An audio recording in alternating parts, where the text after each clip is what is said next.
When next to see a footballer who just returned from injury and is struggling to return back to fitness, just wish him well. Whether or not he's your player, whether or not he plays for your team, whether or not you're a fan, just wish him well because it is not easy.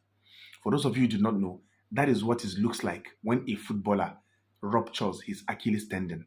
And for those of you who do not know also, a rupture to your Achilles tendon is one of the worst injury any athlete, not just a footballer, any athlete could ever have. It is even worse than tearing your ACL. Yes, as painful and as severe as tearing the ACL is, a rupture to the Achilles tendon is twice or even thrice more painful and more severe. And that was the leg of Kimpembe after the surgery to the injury when he ruptured his after the surgery when he ruptured his Achilles tendon in February 2023 and he was sidelined for 2 whole years. Imagine a footballer being sidelined from every football activity for 2 whole years, recovering from this injury. Just think of it as a musician who has lost his voice. Or you are a writer, all of a sudden you have an accident to your arm, you can no longer write.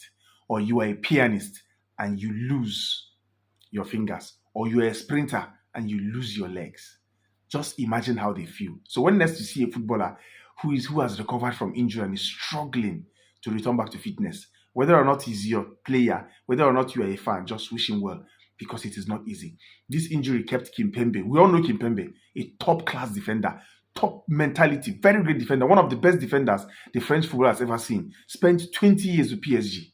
20 whole years. From the academy stage, he grew up the ranks, made it to the first team, and played for about 8 to 7 years in that team.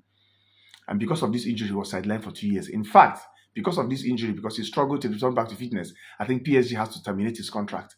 And today he's signed. Just yesterday, not just yesterday, 7th of September, they terminated his contract and he's now a player playing. He has signed for one Qatar club. And even in that club, I am not sure he's going to play to full efficiency because this injury is one of those injuries that ends a player's career. Just wish him well. But the way I see it, you could just hear in the next 1 or 2 years that Kipembe has retired at such a very young age because of this injury. So when next you see a player struggling to get back to fitness after recovering from an injury, just wish him well.